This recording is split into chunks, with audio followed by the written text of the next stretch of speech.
Welcome to Life with Long COVID with me, Paul Clark.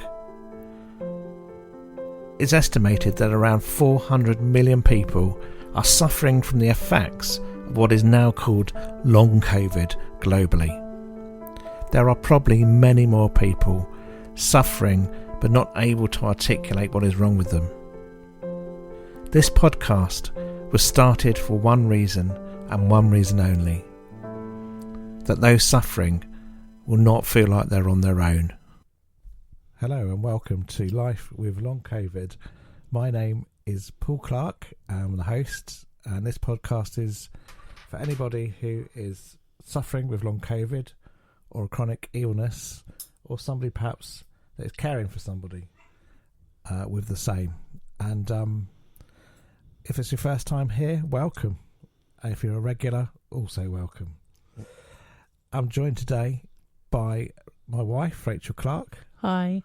Which sometimes joins me. Not enough, I might add, because she's a busy woman.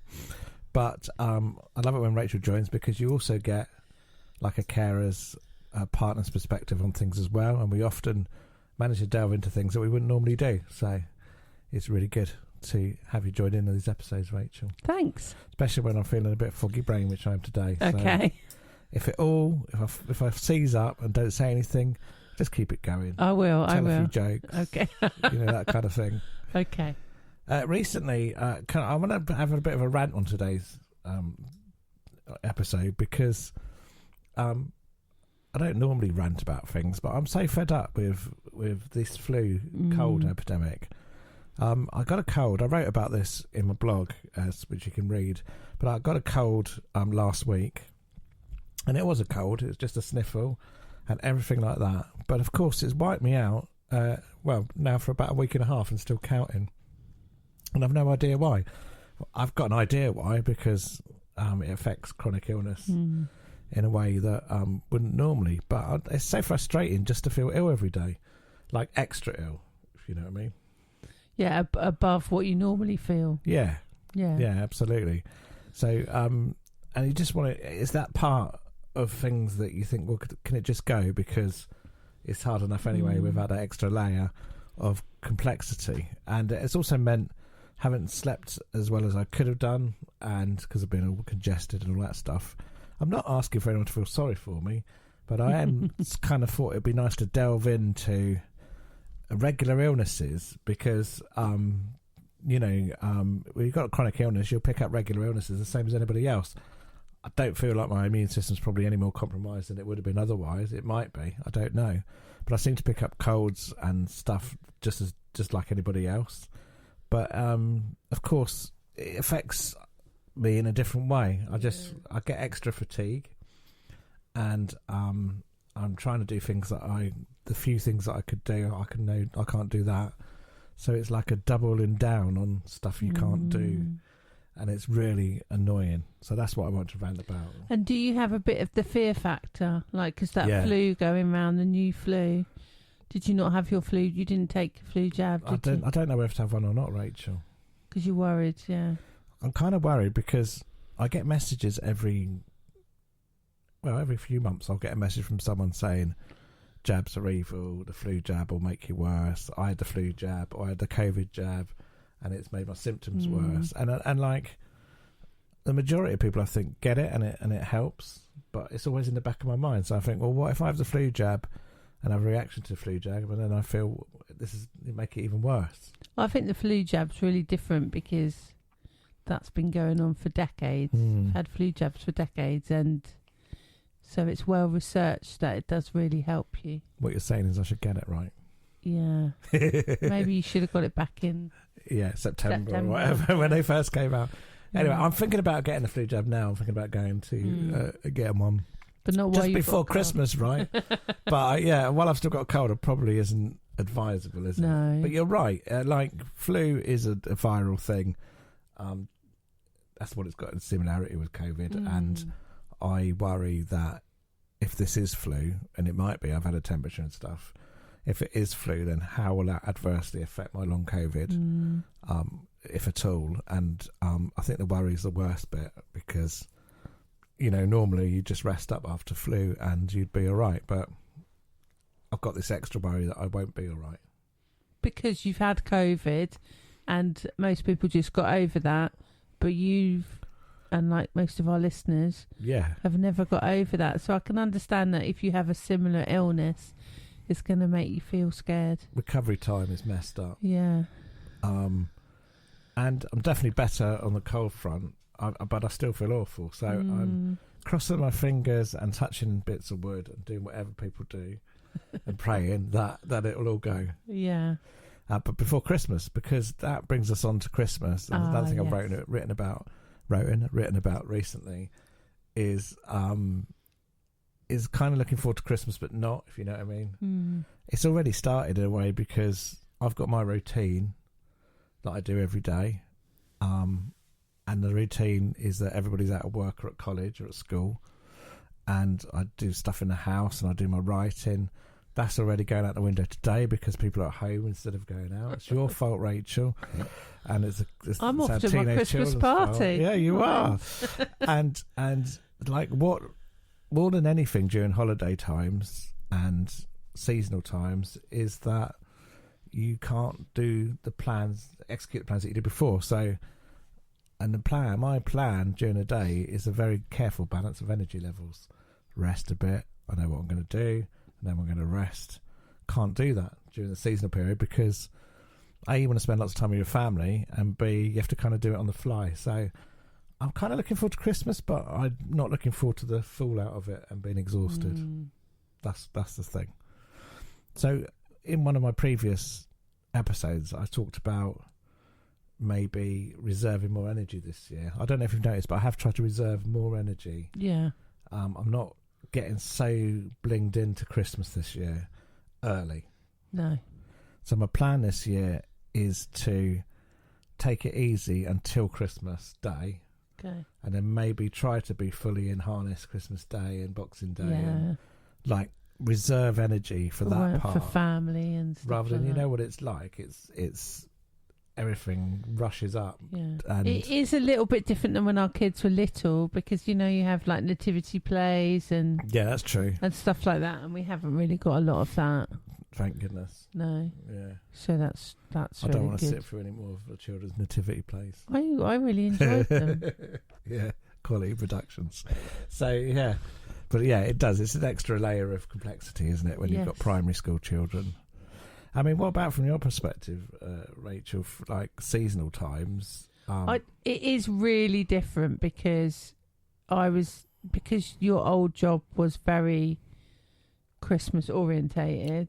Full on. You were a vicar. I was like a single parent at Christmas, just taking the kids round, doing Christmassy things. Whereas you were busy. I mean, often eating mince pies.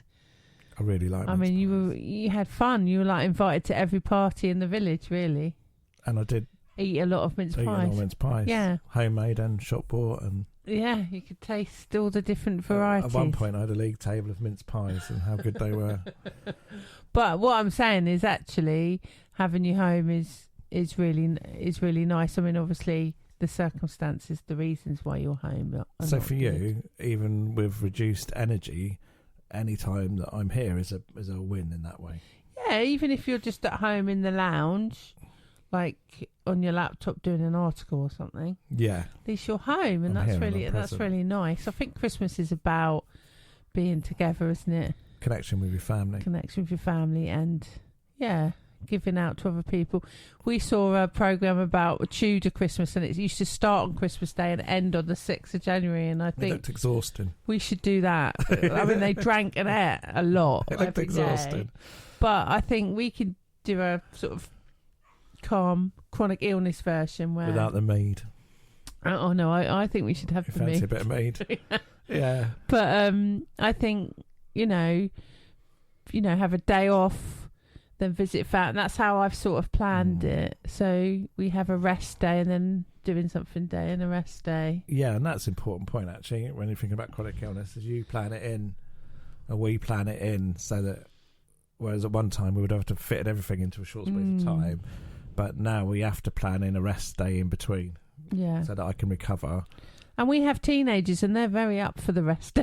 Well, I mean, so that's good. For them it's just a screen day, isn't it? But and it is to me to some extent, because there's only so much you can do while you're resting. But yeah, I guess we've adapted without really realising it, you know. Yeah. And I think that's probably the biggest kind of takeaway, is that I can remember in the early days being in the eye of the storm, so to speak, having been, you know,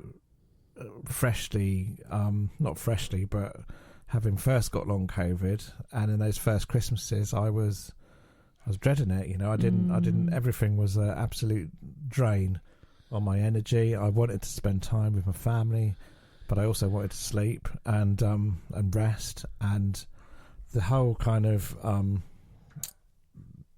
juggling of energy level was an absolute nightmare. So I think the takeaway for me this year is how much I've learned to balance things and refine things, and to the point where now is I'm talking about refining before Christmas, so that I meet Christmas. That's true. Yeah, not exhausting yourself before Christmas, because a lot of people do that, and that, like, Christmas is like a rest day almost. They just have Sunday lunch and then they're like sleeping on the sofa. Yeah.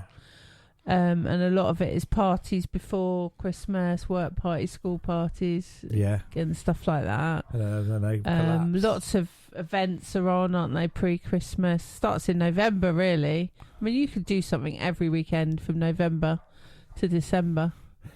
I think it's doing what's best for you and being what some people might call selfish. It's not selfish; it's self-care. I think it's like saying, being really clear on what you can do and what you can't do. But it does feel like being selfish at the time, because you're saying, I'm not doing that, I'm tired, and it sounds like you're being really selfish. But actually, I think, and anyone can do this at Christmas, because everyone assumes everyone's really busy. You can say, oh, I can't make it that day. And because you can't, almost you've got to say, put in your diary, rest day, and rest is a verb. You're doing something, you're resting. I like that. Okay. Rest is a verb. And I think, and you think you should be able to say, this is what I'm doing on these days.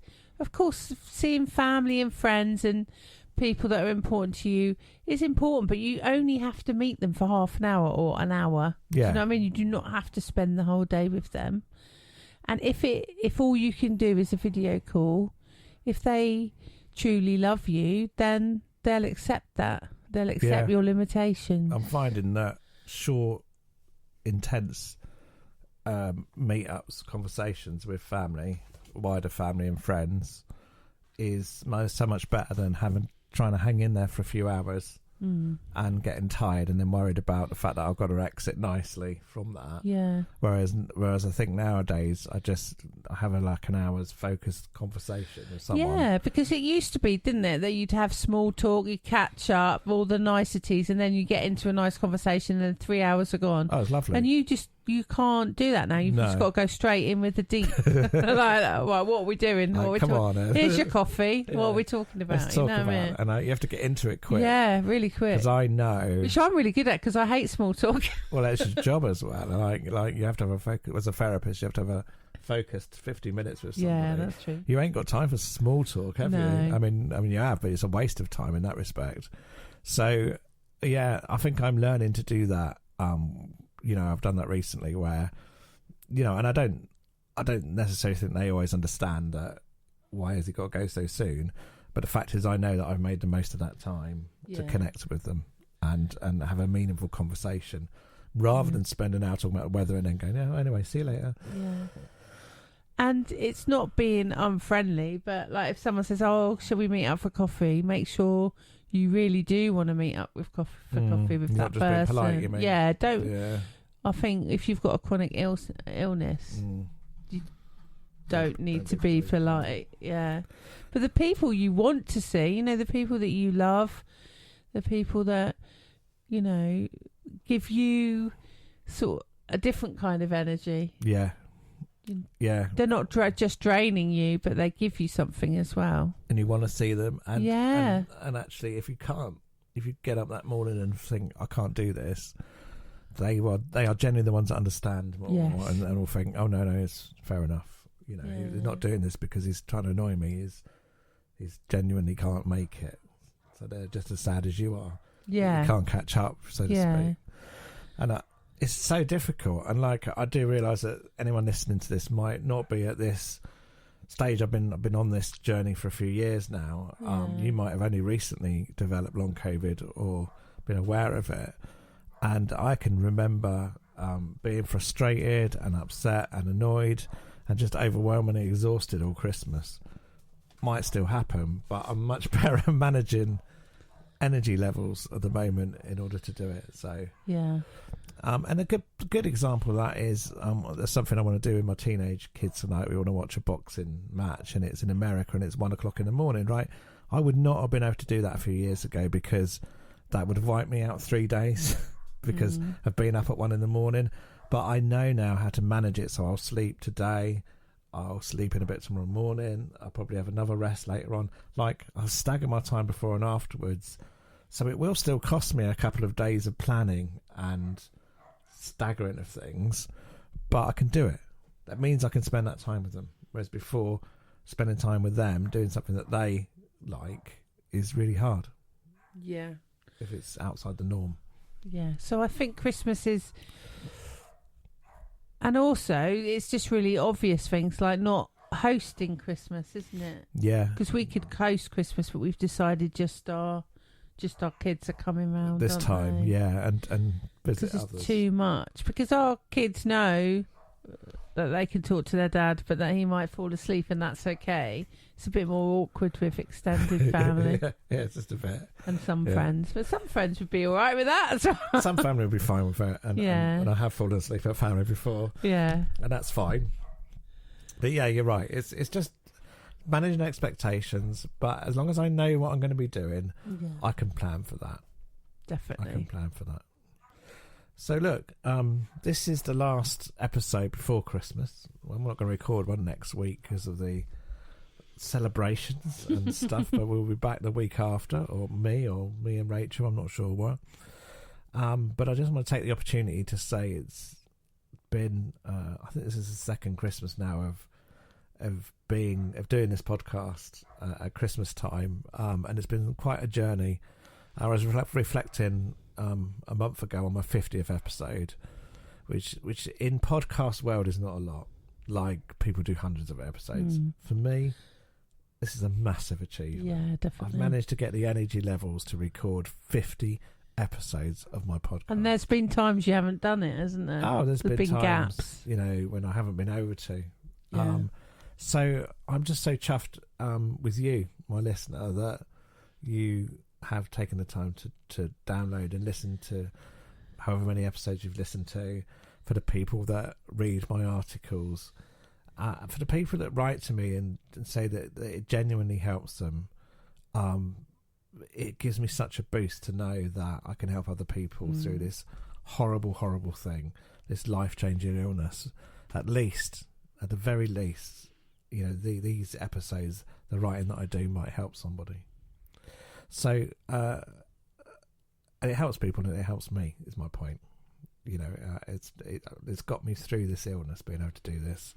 And it's knowing other people really understand. Because I think, I can understand as much as I can, but I don't have long COVID. No. So I think the listeners, and especially the listeners' comments and the people commenting on your articles, have really boosted you. I've seen it, and you show me I love it. So excited. Yeah, I'm that like, someone's been somebody helped. Gets me, and they're commenting usually. No one's ever said this before. This is me. Yeah. Or I really understand. What you're saying. I think it's lovely. Somebody put a comment on my book, which was, and they said, I cried all the way through it because for the first time I felt like somebody understood. It's about being seen, isn't it, by other people, and this is what this podcast is all about. It really is being seen, knowing that you're not alone. So whatever you're doing, whatever your plans are, you might be dreading Christmas. I totally get that. You may be making plans now. You may be looking forward to it. Whatever's going on for you during this crazy festive period, I just hope and pray that you'll find moments of quality rest, a refreshment, that you won't try and overreach yourself, that you won't be afraid sometimes to be selfish and say, no, I can't do this. That you're able to be intentional in your relationships and get those connections that we sorely need as humans, and those kind of connections with family that often can be emotionally difficult but necessary during this time of the year. So whatever you're doing, take care, have a good one, and we'll reconvene after Christmas. We'll have a little debrief together, maybe share some of the highs and lows through the comments and through the chat. But until then, I'll see you again soon.